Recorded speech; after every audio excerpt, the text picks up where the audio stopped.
Hello, ladies and gents! Now, those of you who actually did pay attention to the weekly schedule released on Monday are probably scratching your heads right about now, wondering WTF is this video doing here? Now, there is a slight program change indeed, as I suddenly got my hands on a T-44-100 for a few last-minute test games earlier this week. The T-44-100 is of course the latest T-rate Russian premium medium coming to the game very soon. A premium that you can even get with a potentially very hefty discount during an event running from mid-September to mid-October. As for the originally scheduled videos, the video planned on the World of Tanks related websites will come out tomorrow instead, and the Panzer 58 Moods review has been postponed until next week only as well. As usual, we will compare our subject today with other T-rate premium mediums, have a look at its price point and how you can get your hefty discount on it, and see if it's worth the money altogether anyway. Contrary to the usual tank reviews, however, we will only have a few short clips of gameplay during the review and no ace tanker game by the end of it. Now this comes as a result of two very simple reasons. For one, there is a lot to talk about in this video and I really don't want to overstretch it. And secondly, as I could literally only play it yesterday, I only had a bunch of good games in it and not really great ones just yet. But let's not rob your time any longer. Instead, let's kick things off with the historical look at the T-44-100, especially as this is finally a tank that actually existed in real life as well. Well, sort of. The T-44-100 was a planned upgrade on the existing T-44 Soviet medium tank design that was still using the 85mm gun to begin with, the same gun that actually was used on the earlier T-34-85s. As the name also indicates, the improvement focused mainly on mounting a much more powerful 100mm gun on the T-44, and it also received side skirts for added protection that are also visible in the game. A total of only 2 prototypes were built eventually in 1945, but in the end the whole T-44 development has been cancelled and all focus has been shifted to the newer T-54 designs. Moving on swiftly to the actual comparison, today we will go up against its regular equivalent, the T-44, and some of the other T-rate premium mediums such as the Panzer 58 Moods, the Korean Patton, the always popular CDC, and the T-54 first prototype. Kicking things off with the gun, the first thing you will probably notice is that it's almost an exact copy of the best gun on the regular T-rate Soviet medium, the T-44. Or better to say, it's even a slightly better version in terms of the aim time. Now this is definitely good news, as the T-44's gun is absolutely adequate. Question is, how does it fare against the T-rate premium competition? Now while the DPM at just under 2000 and the alpha damage at 250 per shot are solid averages for this tier, the penetration is lacking a little bit. While 183mm of average pen is alright, you can definitely feel the difference when you compare it to the 212mm that the Moods or the CDC have. For side and rear shots, however, 183mm should be plenty though, and the T-44-100, just like its regular brother, is mostly a flanking support vehicle. The gun handling is pretty damn good as well, with the aim time being as good as the CDC's at 2.1 seconds and the accuracy being damn fine as well with only 0.34 meters. The gun depression on the other hand, well, it really depends from which angle you look at it. For one, a Soviet medium with 7 degrees of gun depression, what a time to be alive! On the other hand, a T-rate premium with sub 10 degrees of gun depression, ugh.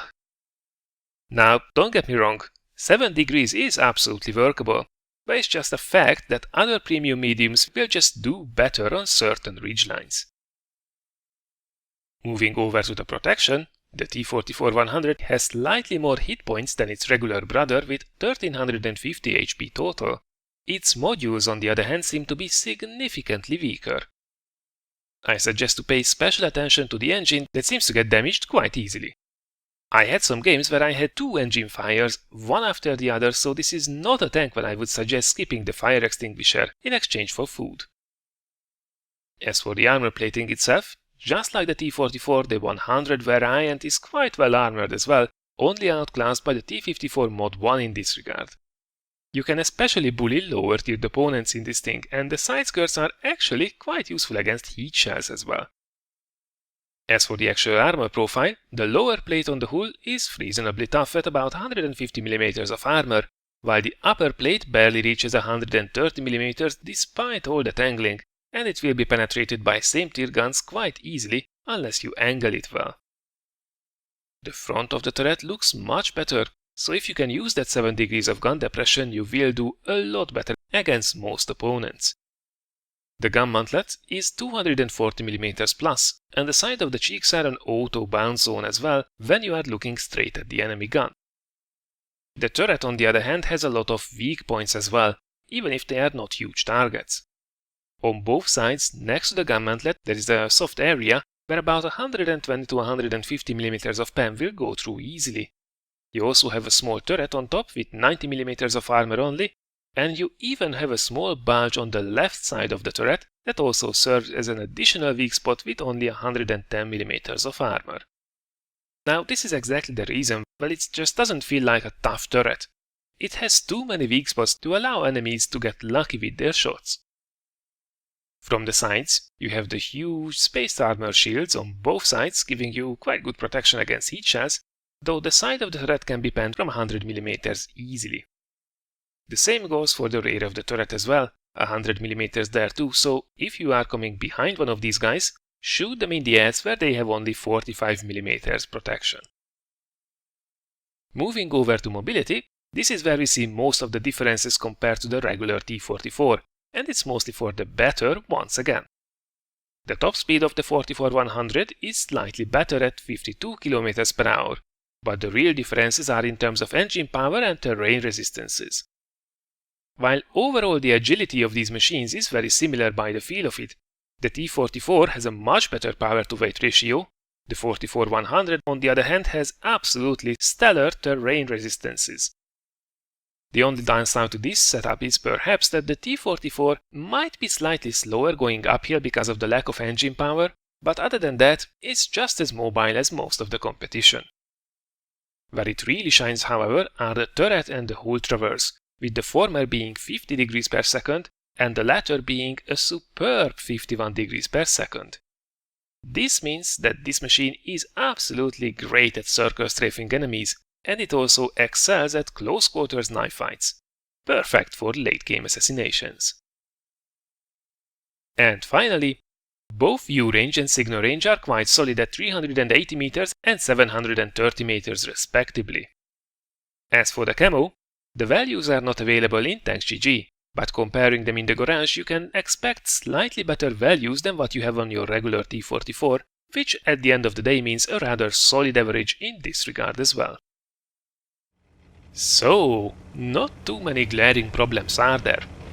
The T-44-100 is a really well-rounded medium tank by the looks of it, and an absolute joy to play with.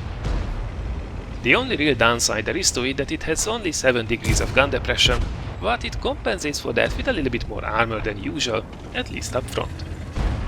It's a good medium to long range support in the beginning, and an effective hunter in the second stage of the battle, which is a really nice combination.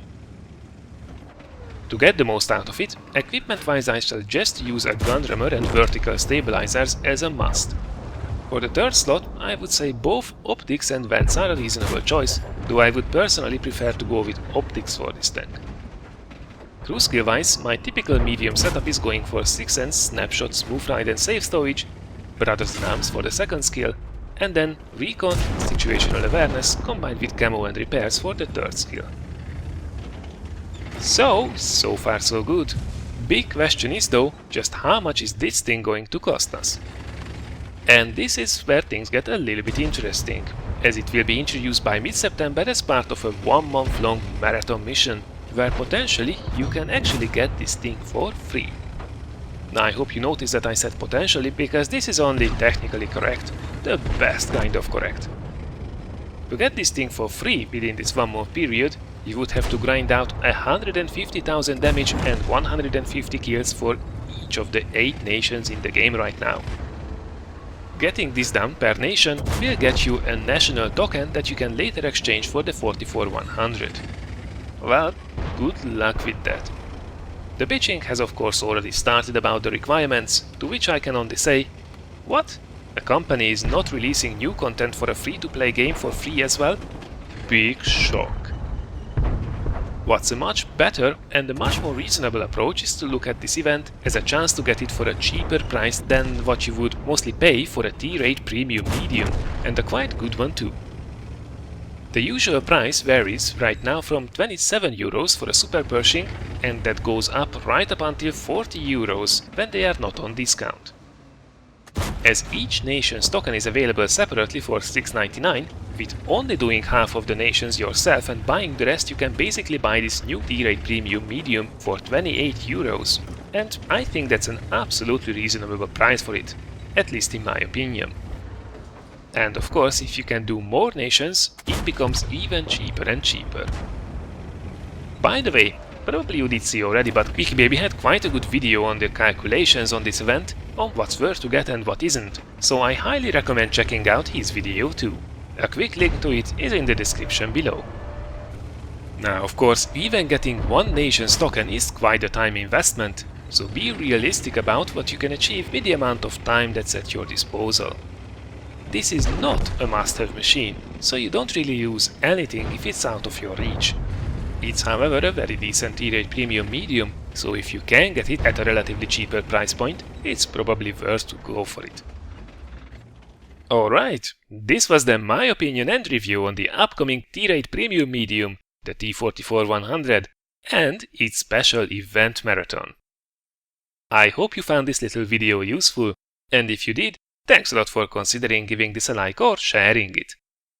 Let me know in the comments below if you will have a go at it during the event, and of course stay tuned for the rest of the week as well. Take care, and I look forward to seeing you again in one of the next videos.